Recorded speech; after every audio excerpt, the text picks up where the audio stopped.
Sappiamo tutti che l'estate è una delle stagioni più belle. Però purtroppo d'estate si verifica pure un altro episodio. Che esattamente dopo 8-9 mesi ci dobbiamo ripresentare sulle spiagge. E sulle spiagge si presentano due tipi di persone. Uno è chi che tutta la giornata è giù in palestra.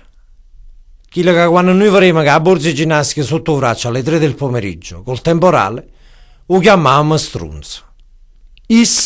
Strunzo. Pettorale, addominale, bicipite, quadricipite, una cosa impressionante. Questo tipo di persone si presenta sulla spiaggia con una canotta accattata a prenatal 3 misure mancanti per far vedere che i pettorali scoppino sotto. Un pari addominale talmente bello disegnato che pare che si è mangiata una persiana e c'è asciutto un coppa alla panza. Un pantaloncino da ciclista nero talmente attillato mise e cosce che pare che ha avuto una capata e c'è rimasto un tic-tac.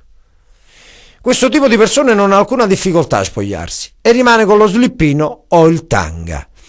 E si capace che si portano asciugamano. No, si stengono in coppie prete a punta, a tipo fakir. E non sia mai si buttano nell'acqua, cose che non sanno fare. Dorso, stile libero, rana, farfalla.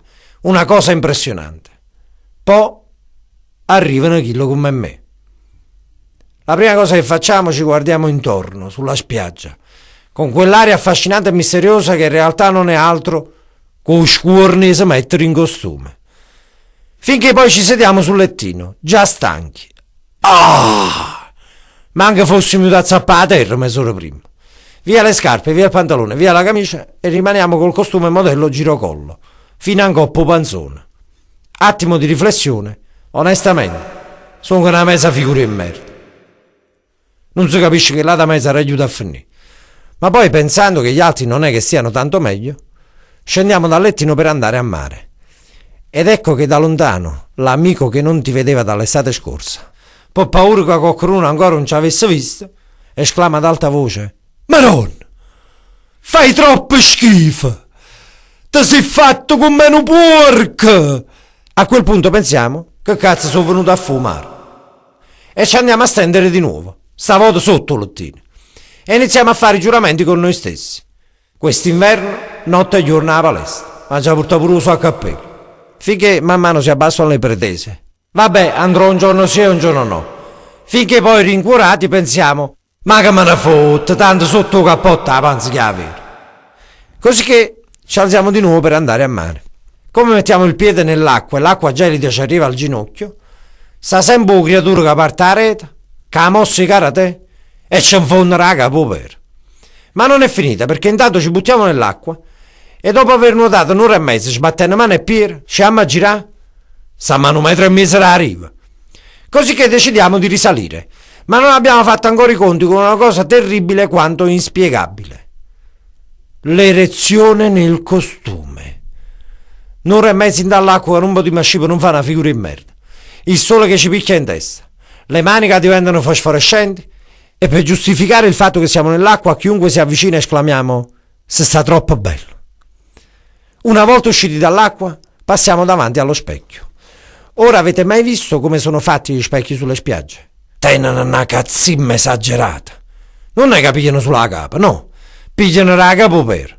Manca solo una voce che esce in specchio e dice: guarda quando fai schifo. E così iniziamo a fare la prova a respiro trattenuto. Ma è tutto inutile, perché tirammo in da panza e esce in di lato. Tirammo in di lato, c'è il zizzo. Tirammo il zizzo, c'è una mola andurzata tanto. Subito dopo passiamo sotto la doccia, ma un secondo prima di noi si infilano tipo curte e chiatte, che come se noi non ci fossimo proprio, a comincia a si fa shampoo. Roppa mezz'ora passa in coppa a panza, poi passa ai piedi. Infine, signori miei, fa una cosa tristissima e schifosissima, che purtroppo ognuno di noi perlomeno una volta ha assistito nella vita. Con una mano si allarga il costume e con un'altra fa certi palleggi a indica te fa saggi a rimettere. Ma l'estate, signori miei, è anche sinonimo di vacanze. E qui affrontiamo un altro problema. Sì, perché esistono 3 tipi di vacanze. Una è quella fatta con l'amico, l'altra è quella fatta con il proprio partner, infine quella da single. Per quanto riguarda le vacanze con gli amici, vi consiglio di non partire mai con questo tipo di amici. A. L'ottimista. Chi che si porta a peso a scatola i 24 control ritardanti, che calcolando che la vacanza dura una settimana, togliendo i 2 giorni del viaggio, gli ha portato una media di 4,75 giorni. E non sia mai un giorno dove ne freva, il giorno dopo ne fa 9,5 per consumare tutto quanto. Poi c'è il furbo, quello che dice: Pasca, anticipami tu, ho dimenticato i soldi in albergo. Parte con 1.000 euro e torna a casa con 2.500 euro. Una volta sull'aereo si fanno sempre i soliti progetti. Mi raccomando, una volta arrivato all'Anterra, prendiamoci 2 stanze separate, capisci a me? I primi 4 giorni non si vede una femmina. O 15 giorni esclamammo chi sull'occhio sicchi con cruna a casa. Il stesso giorno pigliamo un compagno nostro sotto il braccio e diciamo: mettiamoci d'accordo un po' più palle che mi ricevo un ritorno. Il 7° giorno le cose più pietose. Fermiamo le ragazze per strada pregandoli se fanno una fotografia abbracciata insieme a noi e compriamo le cartoline e le firmiamo con nomi di donna con la mano sinistra. Che esce una calligrafia talmente strana che quando la legge mamma a casa diceva: ma chi sei mise mio figlio? Con una mongoloide l'Anterra. Poi ci sono le vacanze col partner. Il 90% delle volte al ritorno la storia d'amore finisce. Sì, perché mentre prima vi vedevate tutti eleganti e perfettini, scoprite che lui ha notte russo come un porco. Tiene sempre lo stesso pigiama in culo per una settimana e si addormenta che i cassettini opera. Ma la cosa più triste, signori miei, avviene quando lui apre la porta del bagno, generalmente sempre senza chiave in questi alberghi, e trova lei, questo essere celestiale, assettato in coppa a tazza. E pensa: ma allora pure tu? E che te pensava che eri plastica, la vogliono tu? Infine abbiamo detto le vacanze da single. In genere le mete sono sempre le stesse, o Cuba, o Thailandia, o Santo Domingo. Sì, perché sono a scopo sessuale. Che poi diciamoci la verità, è semplice fare sesso lì. Basta pagare qualcosa e la ragazza viene a letto con te.